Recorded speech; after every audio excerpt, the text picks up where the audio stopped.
Hey, if you're a fan of Slaughter, you're going to have fun with this video. So one of our favorite things to talk about, of course, is what? Vinnie Vincent. Yeah. So funny I can say that. You know exactly what I'm talking about. Well, it's obvious now because we have Slaughter out on the thing. But this goes back to that whole Vinnie Vincent thing. Now I was doing a video earlier. Okay. And we had already planned on doing Slaughter. We were going to talk about this. And so I'm filming this other little video, and I came across something, and I laughed, and I thought, I actually said in the video that I was going to read this to you. So we were doing Rip Magazine, okay? And I stumbled across this, and I thought, this is going to work in perfectly when we talk about this, when we do Slaughter. This is somebody that wrote into the magazine, okay? So the title of this one is In Your Dreams. Okay. I just wanted to say that I like the band Slaughter just as much as the next guy. But I think that Mark Slaughter and Dana Strum made a very careless and selfish mistake by dumping Vinnie Vincent. Okay. They would be much more popular if they wouldn't have left. I think they were just jealous of fans paying more attention to Vinnie and not to them. Does anyone even know where Vinnie Vincent is now? Nope. After Mark, Dana, and Bobby Rock walked out on him. That's from Scott B. in Geneseo, Illinois. Geneseo, Illinois. All right, Mark. Is that awesome? Is that the greatest thing? That is the dude. Because, yeah, I mean, you want to figure. This is October of 1990. He's like, "Where's Vinnie?" I mean, you're right. But Chrysalis, kind of pulled the plug on Vinnie. To say that Mark and Dana made a mistake, I think this did 2 million albums in sales, double platinum or whatever. Like, seriously, bro?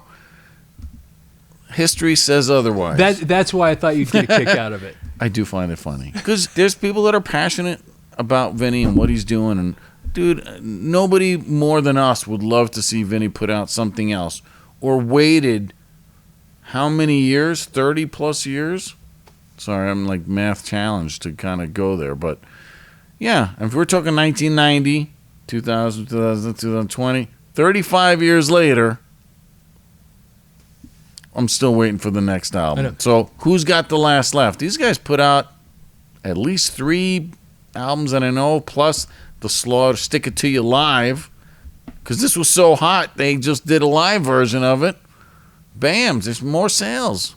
Come on. Anyway, isn't that funny? To be fair, whoever that kid was that wrote that in probably wrote it in 4 months prior to that. They just finally printed it.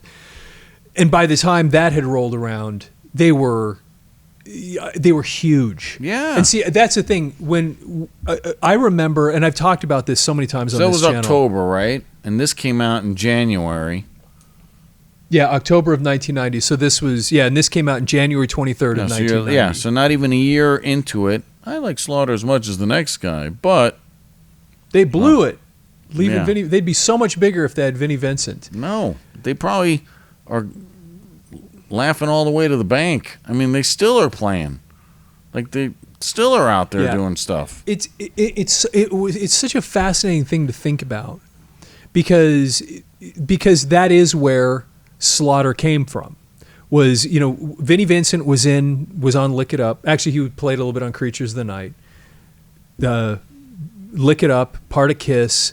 Some people credit him with helping Kiss be coming resurrected. Back, all the heavy metal, heavier sound, better songwriting. Yeah, and then he goes out on his own, and you hear all the stuff that Paul and Gene talk about. Like, this guy is so just difficult to work with, and pain, on and on and on.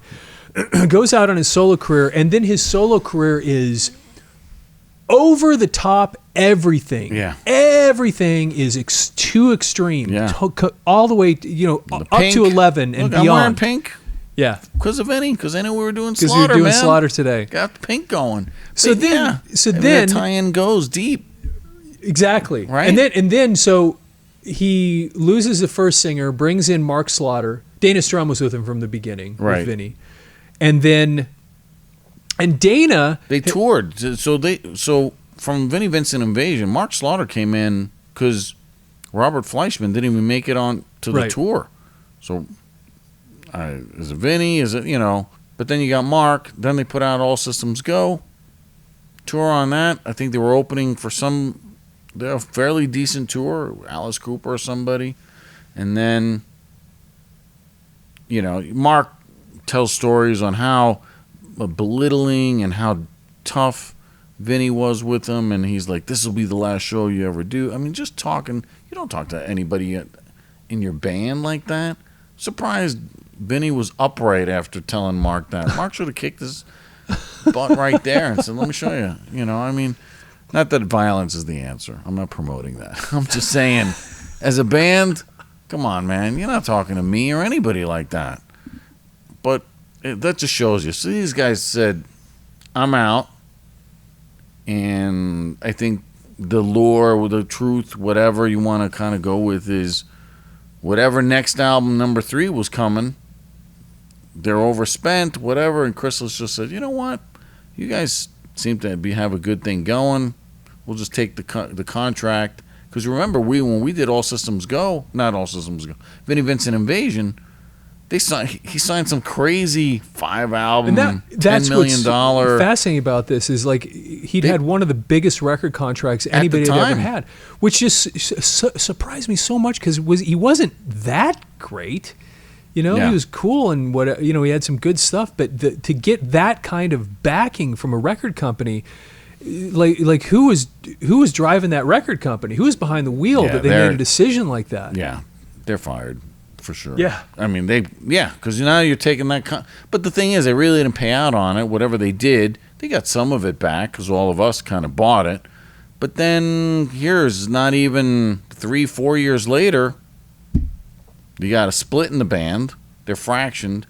And good for Chrysalis, whoever was like, you know what? We're moving our money, hedging our bet with Slaughter, putting Mark, like we talk about MTV, what they were doing. This album is definitely more catered towards a broader audience, more mainstream, and they just crushed it. We were talking about that kind of as we were prepping a little bit.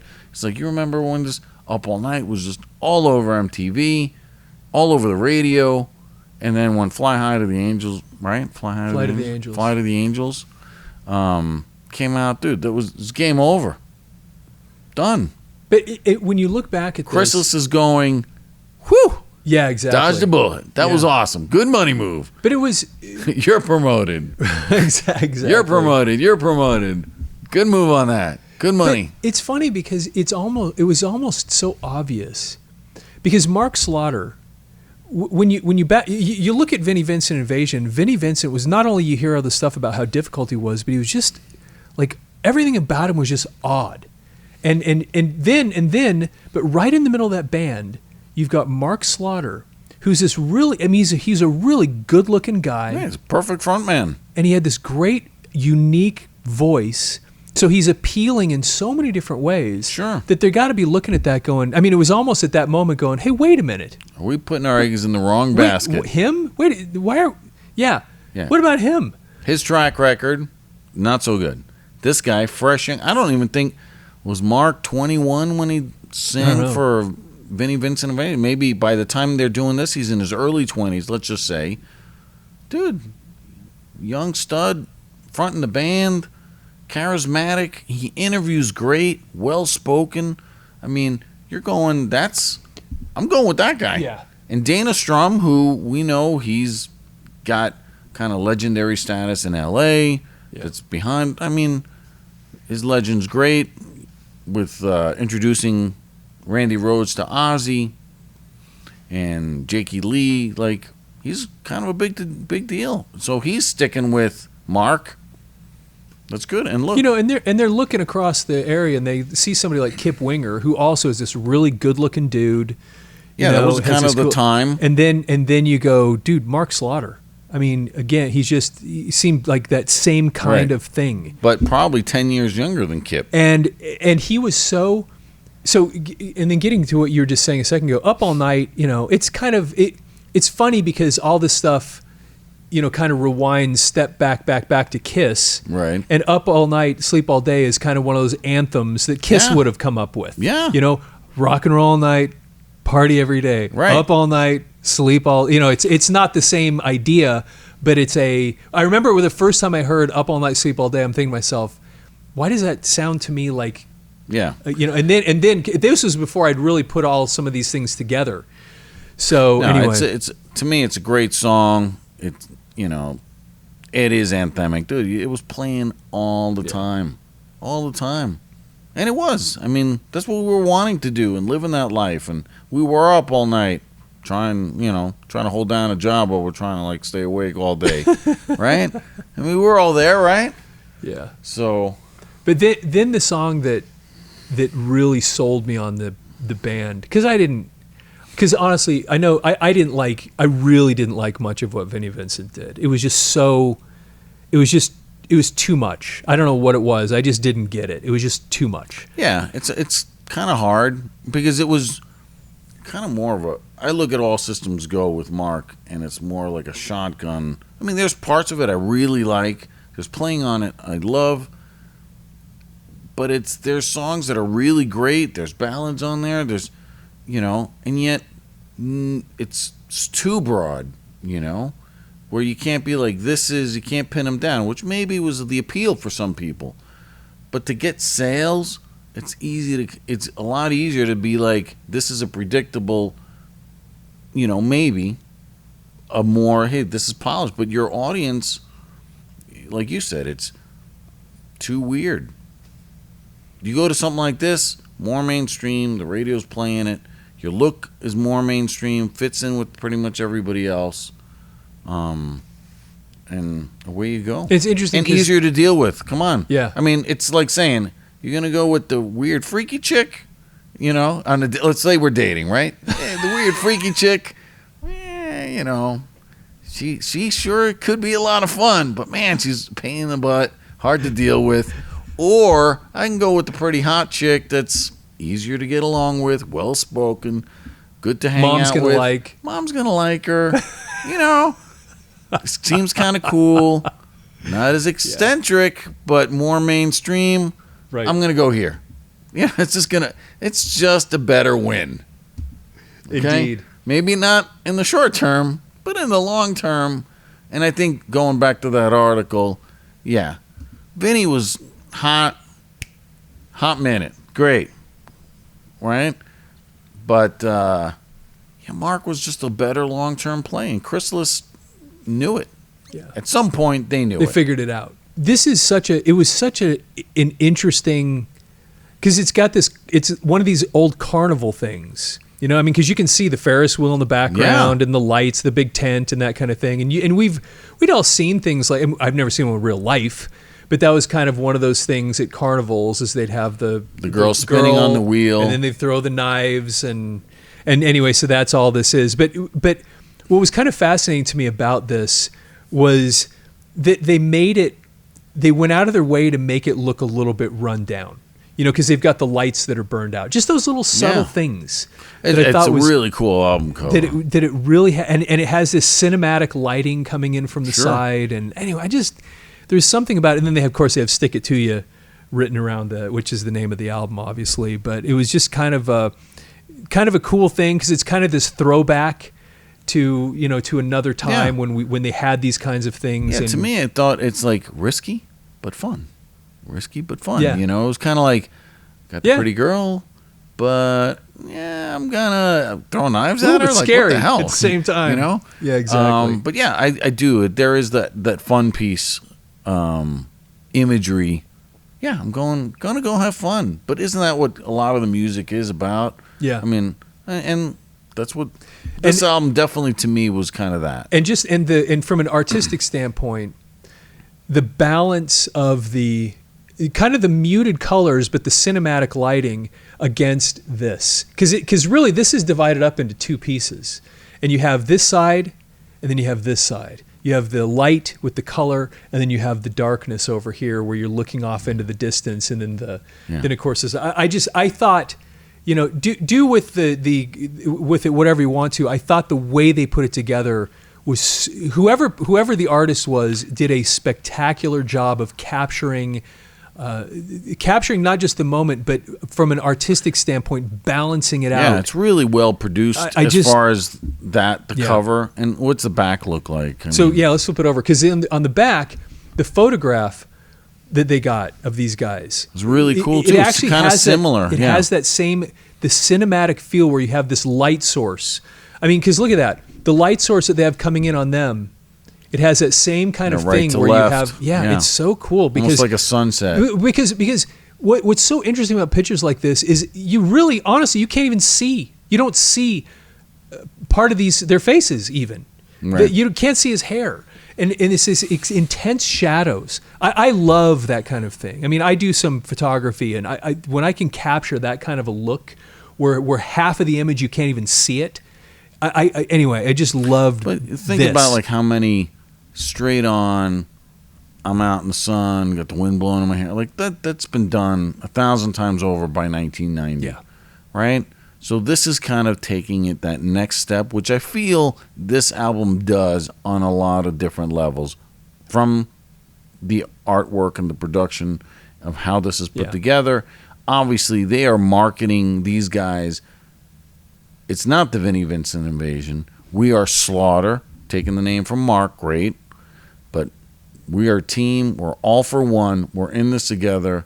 And, whether it's an FU to Vinnie or not, but kind of in a lot of ways. And then when we talk about, burning bridges and, and the song in there, I mean, there's a lot that goes on. But I feel that this is not Mark at the center point. It's we're a band. No, it's done so well because we were talking earlier about the different photos that you have. So people get mad at me for saying this, but like Cinderella's album cover and Dokken, it's just these four guys just standing there, and it's like, yeah, whatever. Could be better. It's fine. But this, look at this, how it arcs up like this. I mean, this is somebody that really, really took the time to get the lights set up, to get this thing. I love. But again, I think that's Chrysalis. It's done so well. That's the record company going, we want you guys. You got a good thing. We're putting money behind you. It's not the Stay Hungry. Hey, let's say the last shot. D sitting there with the meat in his hand. Yeah, this is well done. This is thought out. And you said something earlier that's really important. You know who likes this music, and the girls do. Yeah, look, it's super appealing. From a marketing standpoint, I can just sell to dudes, or 50% of the world is women. How about I capture any percentage of them? I just amped up my sales. Yeah. Is that not good math? It's this beauty, the artwork, the way this thing, even just these little pipes, the lines. The way they put this together, I thought they did such a great job. The way the text sits over I loved. It's well done. I loved this album cover. So anyway, I'm just that alone, because I love looking at these things, and I thought they did such a great job. We definitely are of an era of looking and reading into all this stuff. And look, obviously, when something's done well, we can appreciate it and be like, "Ooh, this is really cool." I loved it. I had both. I had the vinyl just because I liked it, but I got the cassette first because I was always traveling, and the cassette was had this long I hated that stuff. But it was kind of cool. But it was cool that they would do it because if you're buying cassettes, that's what you get, which is cool. Then I'm just saying that it would lose something going from this to this. Absolutely. So, but absolutely. Yet on nowadays everything's on that size, but. Yeah. So, and another thing before we get into the tracks that I think is really important. I mean, so first of all songs written by Mark Slaughter and Dana Strum, but this next line, produced and arranged by Dana Strum. I mean, and Mark Slaughter. But the fact that Dana Strum, part of the reason this was able to work is because he had so much experience in studios, producing music, recording music. That helped this be able to happen. Yeah. Because honestly, one of the things, when we decided we were going to get this record and do a little discussion about it, you'd suggested a few times, and I finally got it in here, and I started spending some time with it.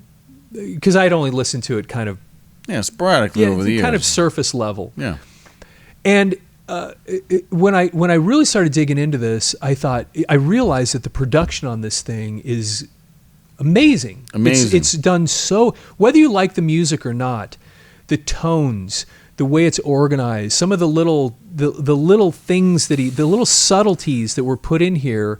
Thank you to Dana Strum that you were able to do this. And I think, in reality, looking back again, I think you see a lot of that. Like, this album is truly the next progression, because All Systems Go has a lot of that same, like the long intros and the sound effects and things like that. On a lot of the All Systems Go Vinnie Vincent album has a lot of those same textures and sounds, and then the song kicks in. This album has a lot of that, and to me, it's the same. It's like just moving over, and I feel that's Dana's, fingerprint on all of it. You'd think almost for sure that it would have been that kind of thing. Because that's the common denominator, right? Yeah. It's like, here's what's going on. Yeah, and Mark's in there too, but I think you have that from a production standpoint. It's definitely, and that's where I feel like, okay, I was going to lean into this kind of out of the gate to begin with, because I'm like, okay, this is the guys from Vinnie Vincent, right? But when I listened to it, it was really more, I guess, palatable. It didn't have the over-the-top, in-your-face Vinnie Vincent. It was not as brash, I should say. So now I got something that's more mainstream, more palatable. I can play it at the beach or in my garage or wherever I was listening to, and it's not like, too much, which I feel like that's where Vinnie's album was. And so this is, again, more mainstream. Then you got it on MTV. They were opening, I think I saw them open for Kiss. I'm going to say Hot in the Shade tour. I'm probably wrong. Could have been Crazy Nights, but it was one of those era of touring. And they were great. I saw them on the No More Tours Ozzy tour. Opening nice. up for Ozzy. And yeah, they were an okay live band. I mean, they weren't the most amazing thing I'd ever seen, but they were good. They can hold up with anybody else at the time. Yeah, and they bring in that this guitarist who wasn't going, like, how many notes can I cram into? Dude, super tasteful. It was tasteful. And so, real quick, I tell you what, from a production standpoint, probably the only thing on here that I had any sort of the beginning of the album, Eye to Eye, the stuff that they do before that song, I don't like.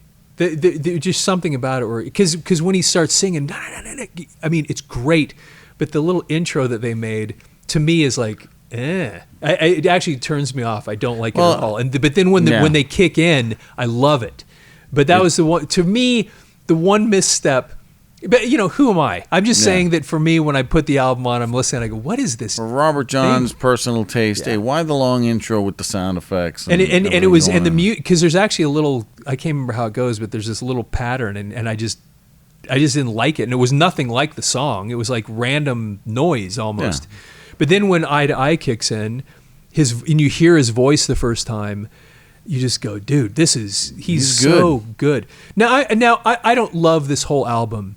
But there's so much, there's so many good tunes on here, and one of them, the most obvious one to me, and I think I've mentioned this 100 times on this channel, is just the song "Fly to the Angels," because I will frequently, it's kind of almost like a guilty pleasure, where I will go look every once in a while when nobody's looking.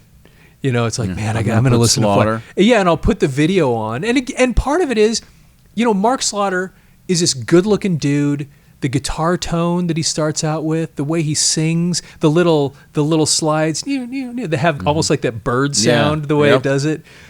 I listen and I go, dude, this is the production is so good, and it's recorded amazing. So well, and his voice sounds so incredible. Oh my gosh. It's a great song. And when you have songs when you have rock bands in an era where, okay, we're going to play ballads or have a ballad on every song or every album, I should say.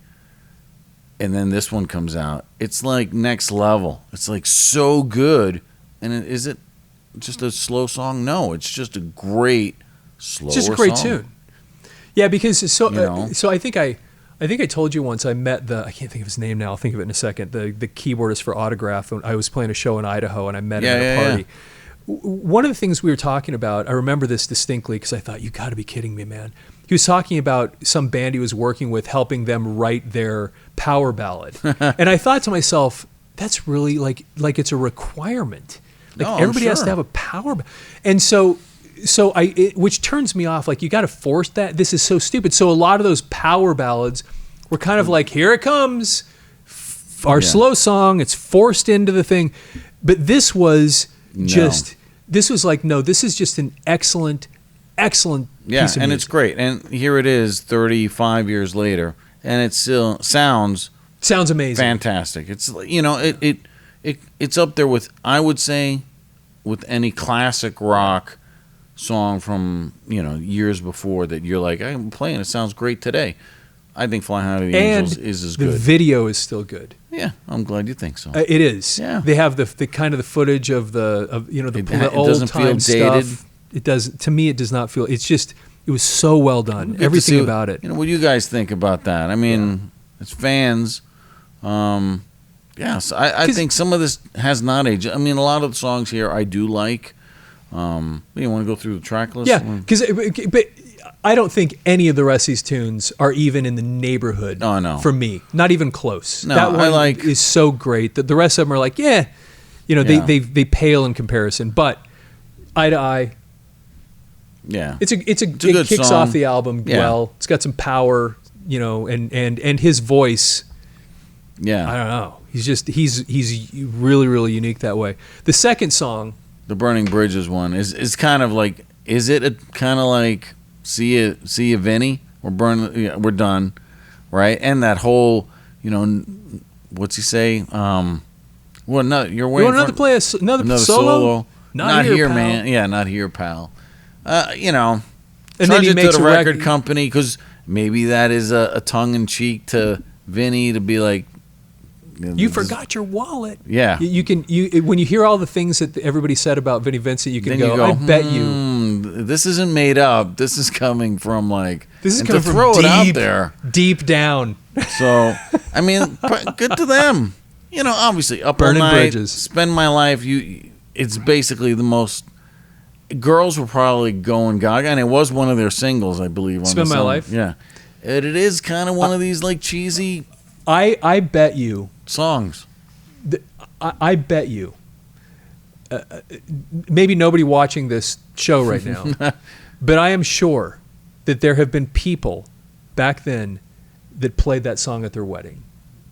You know what? I never would have thought that, but I bet that's on somebody's wedding playlist. Yes, exactly. Guaranteed. Right. And I didn't like the song, but I didn't like it. But when you hear that song the first time, you can just picture I know somebody is playing this at their wedding. I just know you know it because it's that cheesy, shallow lyric of. Yeah, I get it. And it was I didn't like the song at all. No, but Up All Night. We already talked about that one. That was anthem, party, whatever song. So Thinking of June. That's kind of an instrumental. I don't think it has any lyrics to it. So She Wants More. This is the one that had that kind of AC/DC. Yeah, I remember when you told me that. I'm like, oh yeah, that does sound that way.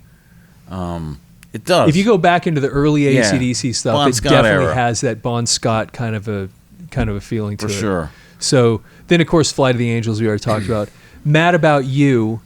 It's funny because every time I see that, as we've been thinking about this album, all I can think of is Belinda Carlisle, and then I have to think for a second to remember how it goes. But it's actually I'm mad about you. It has a really cool, tune. catchy riff. You know, I mean, think about it. This is, for what it's got going on, it's a riffy tune. And then the rest of the stuff on here. That's Not Enough. You Are the One. Desperately is kind of a cool jam. Loaded Gun is kind of a fast. Also got a cool riff in there. Guitar player. And And Mark sings, awesome unloaded gun. He just hits some notes that and are that's the pretty thing. wild. It's okay. But he's not showing off. He's just, that's him. It is pretty funny because it is when Vinnie Vincent was like, how many notes can I cram into? If I'm not playing 5,000 notes a minute, I'm being overpaid. Then you do have this. Why Mark Slaughter was such a perfect person for this band is that he was over the top, not in his general presentation style. It was that he had this voice that was hitting notes that were like near whistle level or frequency because they were so high. But for whatever reason, it just he sounded good, and the whole Mark Slaughter package, if you will. Maybe that's a terrible way to put it, but he was. If you like Mark Slaughter's package, if you will, okay. But I get what you're saying. Like, he had a markability. There was something how about... How many magazine covers was he on? Tons. Like Kip Winger. All it's over. Just good-looking dude, right? 5 o'clock shadow. Right, and then you've got him. Right, a young, awesome dude that's fronting a band. And it's beyond the hair days. Beyond, like, he did great. He was great on MTV, like I said. Well-spoken. And so we got some reviews, right? Just pull a couple. This is always kind of fun to do when we do these videos. Just bust out a couple of these reviews. And what surprised me about this? To kind of go back. Yeah. What surprised me about this? I've only got a couple of them. When we do the research for this show, I can almost predict usually. Like I know when we're doing Twisted Sister, I kind of know what's going to be said about it. I can almost predict what the critics are going to say. I was a little bit shocked, really, about these things that I found with Slaughter. Now this goes back, a million years, but it was kind of fascinating. So let me just read a couple of these to you. So, and this is the one that I found the most fascinating. But we'll go through two of these because they're both kind of interesting. So this is from the Post Bulletin in Rochester, Minnesota, April 3rd, 1990. So the album's been out for, 3.5 months, 3 months, something like that. So here it is. Something about Slaughter is ... darned appealing. So Slaughter, stick it to you, Chrysalis. Never mind the revolting, sexist album cover. Never mind the cliched riffs. Never mind the fact that vocalist Mark Slaughter sounds like a mix of Axl Rose and Def Leppard's Joe Elliott, or that a lot of the songs on Stick It To Ya sound like Pyromania-era Def Leppard. Yeah. I don't get that. Yeah, I don't actually get the Axl Rose Joe Elliott mix, but I think maybe. Okay. He's Mark Slaughter's voice is, I don't know. It's a register higher. Yeah, and it also better. doesn't sound strained. Right. Where anyway, that's a whole other thing. Different argument. Okay, don't even mind the fact that we wrote this review while listening to Indigo Girls. They always depress us. Past all these problems, something about Slaughter is darned appealing. We just can't figure it out. They look like just another generic stomping metal band, but they're not. The whole album is a truly fun, rollicking experience. There's actually something of a mature attitude to be found in places. I can agree with that. Because it's not so juvenile, I guess is a good word maybe for it. Because some of the 80s stuff was just like, okay, the party, whatever, girls. Poison's kind of stuff. Yeah, that Poison, Motley Crue, and we get that. By the time 1990 rolls around, it's like, how much more can we repackage that? We can't. So I can get where he's coming from. Because getting back to what we said earlier, the production itself makes it feel like a more mature And we might want to say, I want to spend my life with you. Okay, that's okay. I just don't want to just hook up. I don't want. That's actually a good point. Don't want to really just smash and bash and love them and leave them, as Gene Simmons once said, right? It's I want to spend my life with you. Look, that's a little deeper. That's true. If I'm a girl and I'm hearing I'm going to love you and leave you, take it or leave it, okay, Gene, or Mark's over here going, I want to spend my life with you. That's funny because when you said that earlier about how your audience is this or this. Double. and having a song like that instantly has a little more appeal That's it. to that other audience. That's actually a really good point. I didn't like the song, but that's probably, they probably wouldn't care at all because they're like, girls like it. I'm liking it. Robert John doesn't like it. Oh, that's terrible, because there's like 10 million girls that do. So and who cares about him? Exactly. That's actually a really good point.